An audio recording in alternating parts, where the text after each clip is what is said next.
प्रणाम दोस्तों, स्वागत है आपका मेरे इस YouTube चैनल पे। उम्मीद है आप लोग स्वस्थ होंगे। तो आज जिस टॉपिक में मैं बात करूंगा वो है हिंदू कोड बिल। उम्मीद है आप लोगों को पसंद आएगा। तो चलिए वीडियो स्टार्ट करते हैं। हिंदू कोड बिल ये एक महिलाओं के हितों के लिए लाया गया था। मतलब जिस हिसाब से पहले के महिलाओं के साथ भेदभाव किया जाता था उसके लिए बी आर अम्बेडकर द्वारा ये लाई गई एक बिल था, जिसको मतलब उन्होंने बहुत संघर्ष के द्वारा फिर 1955 में जाके इसको पारित किया गया। वो इसको पारित करवाने के लिए 1949 से ही प्रयास कर रहे थे कि अब पारित हो जाए, लेकिन काफी विरोध के बाद ये 1955 में कई भागों में पारित हुआ। इसको हम आगे समझेंगे। तो चलिए पहले समझते हैं क्या है हिंदू। क्या है हिंदू? इस बिल के अकॉर्डिंगली हिंदू किसको समझा गया है? हिंदू समझा गया है जैन, सिख और बौद्ध और दक्षिण भारत के जो लिंगायत समुदाय थे, वीर परंपरा के समुदाय थे, इन लोगों को इस बिल के अंतर्गत हिंदू समझा गया। और ये हिंदू कोड बिल जो है ये मुस्लिम, ईसाई, यहूदी और जनजातीय समूह जो है उन पर ये हिंदू कोड बिल लागू नहीं होता। ठीक है। अब जैसे मैंने आपको शुरू में ही बताया था कि इस बिल को पारित करवाने में अम्बेडकर जी को काफी कठिनाइयों का सामना करना पड़ा था। इस बिल के असमर्थन में कई नेतागण थे, महिलाएं थी, ऊंची जाति की महिलाएं थी। तो अब जानते हैं कि इनका कारण क्या था इनके असमर्थन का।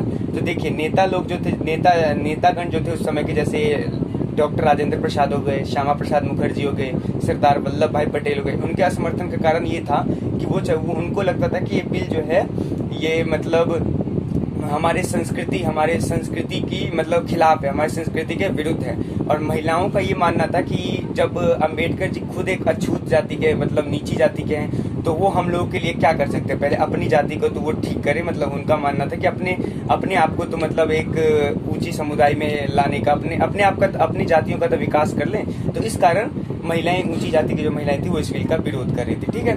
तो चलिए, और इस बिल के तहत महिलाओं को क्या मतलब इस बिल के तहत एक विवाह की अनुमति दी गई थी और तलाक की भी अनुमति दी गई थी। तो चलिए वीडियो स्टार्ट करते हैं। जैसे मैंने आपको, चलिए हिंदू कोड बिल के मतलब समझते हैं। हिंदू कोड बिल जो था इसके बारे में मैंने बता दें, इसमें बहुत काफी विरोध किया जाता था इस बिल को पारित होने में। तो इसको फिर 4 भागों में बांट के इस बिल को पारित किया गया। 1955 में एक भाग पारित हुआ और बाकी के 3 भाग 1956 में पारित किया गया। ठीक है। आप समझते हैं कि कौन से थे ये 4 भाग। तो पहला भाग जो था वो था 1955 में हिंदू मैरिज एक्ट।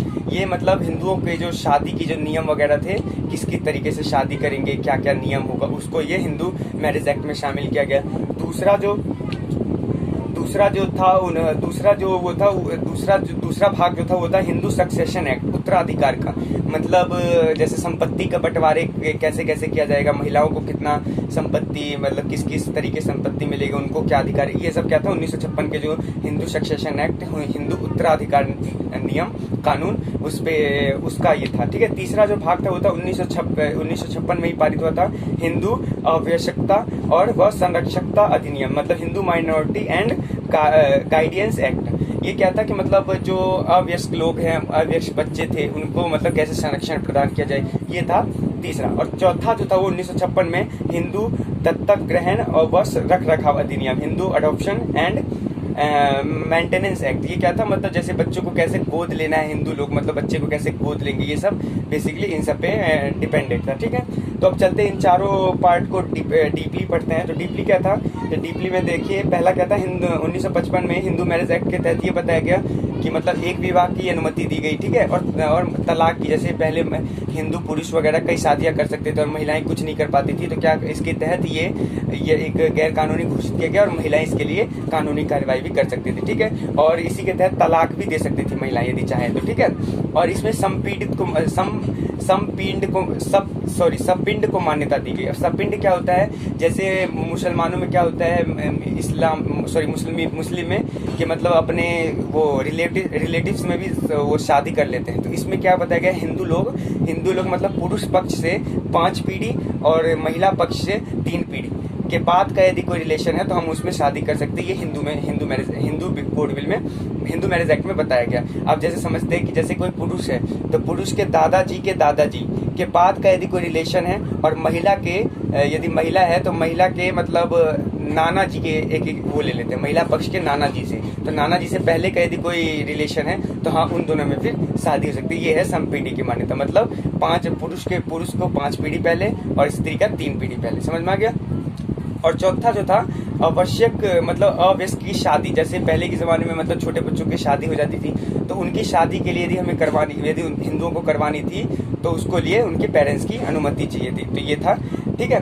अब दूसरा जो था हिंदू मतलब उत्तराधिकार का जो वो था, तो उत्तराधिकार के तहत मतलब महिलाओं को मतलब वो दिया गया संपत्ति में बराबर का हिस्सेदारी। मतलब जैसे पहले तक कि महिलाओं को ऐसा अधिकार था कि मतलब शादी के समय में जो संपत्ति मिलेगी बस उनको वही अधिकार था, लेकिन इसके बाद वो शादी के बाद भी मतलब संपत्ति पे अपना हक अदा कर सकती थी। और पहले क्या था कि पहले मतलब संपत्ति जो उन्हें मिलता था उसे वो बेच भी नहीं सकती थी और न खरीद सकती थी, तो न कोई महिला खरीद सकती थी उसको। तो इसके तहत इसको भी मतलब रोका गया और अब महिला मतलब संपत्ति खरीद भी सकती थी और बेच भी सकती थी, ठीक है। चौथा जो था वो था तीसरा पार्ट जो था 1956 का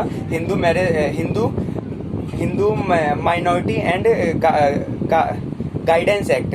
इसके तहत मतलब 18 साल से कम उम्र वाले लोग बच्चों को अवयस्क माना गया। जैसे अवयस्क बच्चों का संरक्षण का था ना ये, तो मतलब ये था कि उसको 18 साल से कम उम्र के बच्चों को वो माना गया, क्या कहते हैं, अवयस्क माना गया। और इनके इनके संरक्षण प्राथमिक रूप से पिता होते थे और दूसरे संरक्षक माता कहलाती थी, ठीक है। और जो मतलब अवैध रूप से जो बच्चे होते थे उनकी प्राथमिक संरक्षण माता होती थी और द्वितीय संरक्षण पिता। समझ में आ गया। मतलब जो नॉर्मल बच्चे थे उनके प्राथमिक संरक्षण मतलब पहले जो संरक्षक है वो पिता होते थे और दूसरे रूप में माता आती थी। और जो अवैध रूप से जो बच्चे होते थे उनके प्राथमिक संरक्षण उनकी माँ और दूसरे उनके पिता होते थे, ठीक है। और पत्नी का संरक्षण पति को प्राप्त था, ठीक है। और 1956 में जो हिंदू अडॉप्शन है वो क्या मेंटेनेंस एक्ट था, उसके तहत मतलब गोद लेने के लिए बच्चों और उनके गोद लेने वाले के बीच में 21 वर्ष का अंतर तय किया गया। मतलब ये जो बच्चे को यदि गोद लेना चाहता है तो उस बच्चे के और जो गोद लेना चाहता है उसके बीच में 21 वर्ष का अंतर होना चाहिए। ये भी हिंदू कोड बिल के चौथे भाग में बताया गया, ठीक है। और यदि कोई पुरुष है और वो बेटा को गोद लेना चाहता है तो ऐसा नहीं है। मतलब यदि कोई पुरुष है और वो यदि किसी लड़की को बच्ची को गोद लेना चाहता है तो ऐसा इस एक्ट के तहत मना कर दिया गया। और यदि कोई स्त्री है वो पुरुष को मतलब किसी मेल बच्चे को गोद लेना चाहती थी तो उसको भी इनकार कर दिया गया इस हिंदू कोड बिल के तहत। तो ये था हिंदू कोड बिल। उम्मीद है आप लोगों को पसंद आया होगा। यदि कुछ भी कमी वगैरह हो, यदि यदि मेरे अंदर कुछ कमी दिखे तो जरूर कमेंट में बताएं। यदि कुछ सुधार की आवश्यकता हो, यदि कुछ समझ में नहीं आया तो जरूर बताएं। अधिक से अधिक लाइक करें, शेयर करें, सब्सक्राइब करें। Thank you.